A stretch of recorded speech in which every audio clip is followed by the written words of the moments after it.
remember that it was more of an EQ thing than actually pushing the fader up to make it feel louder, but not to take more space.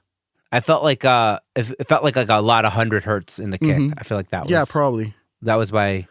That's like when I heard that song, I'm like 100 hertz. Like, Yeah, like that. probably. I'm like, Yeah, and Yeah. for that song, for example,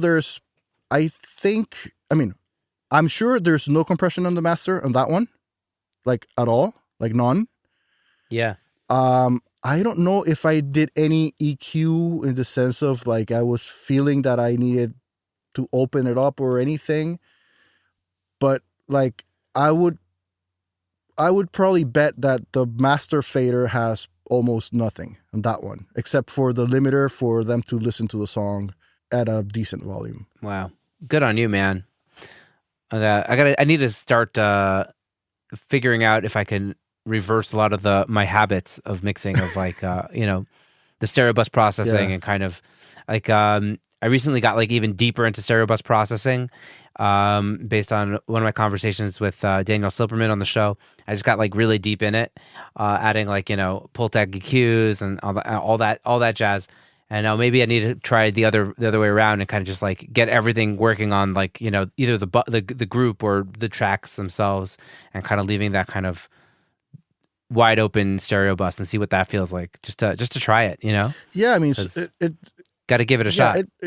It's sometimes it's difficult because if you're used to the bus compression, then you're always going to be used to something holding the push of the fader back, right? Right. Yeah. Yeah. And then you won't have that when there's no compression, right? That's true. But you feel like when you push a fader, you'll make more space in between elements. Right. It has more impact when you move the fader. There's something about that transient hitting without a compressor on the final thing, which could just have a bit more impact. Yeah, definitely. I need to try it out. Well, man, the song sounds amazing, and you did a great job on it. And I just loved hearing about your process and your thought process. You're a very thoughtful mix engineer, and it's clear that you put in the reps, and that you and that you have a good vision of like everything you want to do inside of a mix. So I commend you for that. As I bring the interview to a close, I always want to ask people a couple more general questions. So just in terms of like creative energies, you seem like a guy that has a lot of energy. Do you have any habits or routines or anything that you do to kind of keep you in that mindset of like, I'm pumped to get into the studio today, and not have those days where we don't really want to be there? What do you do? Well, step number 1: drink a lot of coffee. Same here, dude. That's part of it. But I'm actually kidding about being step number 1. Step number 1 is having a good night's sleep. That's step number 1, literally. Like, have a good night's sleep. Make sure that you're gonna be able to sleep and rest, because there's nothing worse than feeling sleepy and drowsy and whatever, and trying to mix a song, because you'll never feel it, So try to get a good night's sleep. Meaning, if you have to go to sleep earlier, then start going to sleep earlier. It doesn't matter. If you're somebody that just likes working during the nights, well, do it that way. But like in my case, like having a good night's sleep is step number 1. And to get a good night's sleep, you have to have kind of a, routine or ritual or whatever you want to call it, in the sense of try to get your body used to certain things that will happen before you go to sleep, so that your body knows that it's time to go to sleep, so that it starts feeling sleepy. So it's like brainwash yourself for some time. Yeah. So then when you get to bed, you're actually sleepy because it's a routine, right? And then after that, okay, you wake up, you take a shower, blah, blah, eat breakfast, have coffee. Have 1 cup of coffee, 2 cups of coffee. If you do not like coffee, well, don't do it. But me, I need 2. I need 2 in the morning. And I don't drink coffee anymore in the rest of the day. Jump start. Yeah, just get the machine going right there.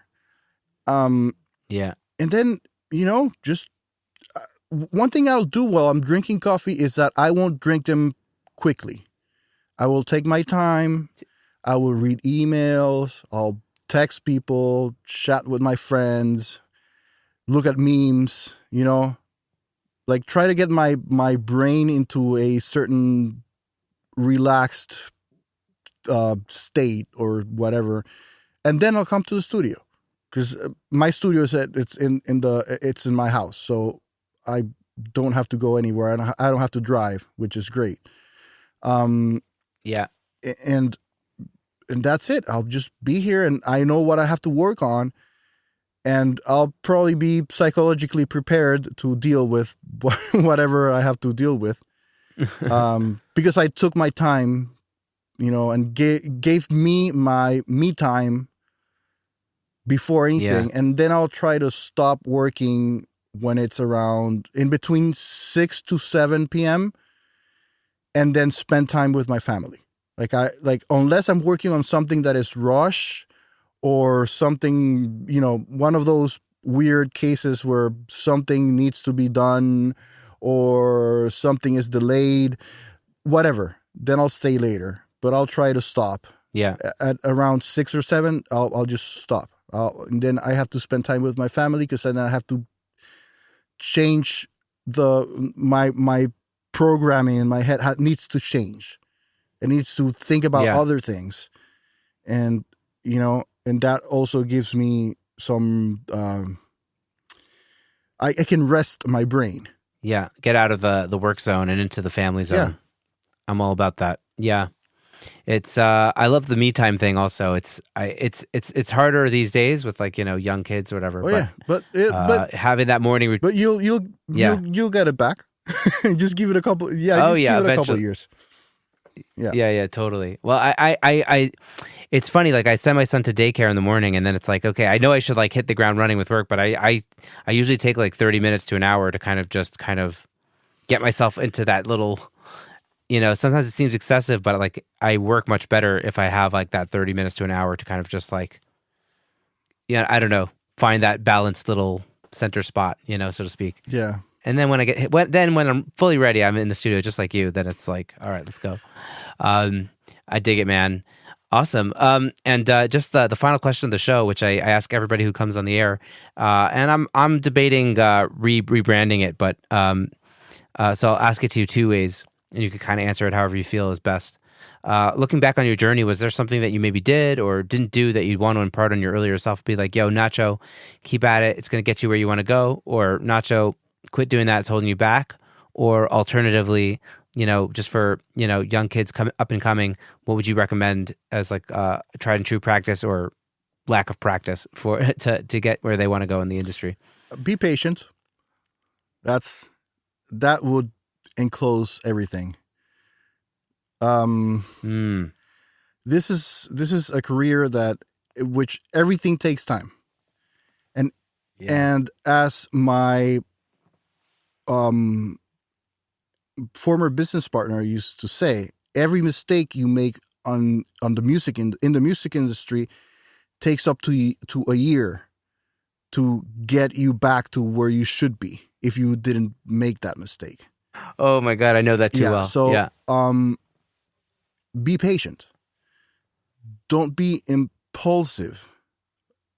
Follow your instincts, but don't be impulsive. Right? Do what you feel it's right, but do not be impulsive. Okay? And above all, again, be patient. This thing takes time. A lot of time and a lot of work. The more I do it, the more I realize it basically just takes a decade. I would say 5 to 15 years, but a decade on average to find semblance of success. This is I think this is probably one of the few careers that, that rule of the 10,000 hours. Well, just maybe here it's 20,000 hours. I don't know. I don't think 10,000 is enough in this one. It really isn't enough. There's so many variables that go into the things that we're doing, and also it's not pure science. It's science plus art. Yeah. So It's not. It's maybe you have to perfect the 10,000 hours of science and the 10,000 hours of art to, to combine it or something. But it's not. It's more complicated than medicine in the sense of like. I mean, not to compare ourselves to doctors, but like a doctor, like they basically know what the procedures are to do to fix a problem. Yeah. And for us, it's like, am I fixing this problem? Am I still making it better or worse? You know what I mean? It's like that added like thought process of like, okay, cool. I fixed the fact that this guitar is poking out, but now it's worse. And now the song doesn't feel as good or whatever. You know what I mean? Like, so there's that added element of like the taste meets the rubber meets the road with the taste and the science and I don't know.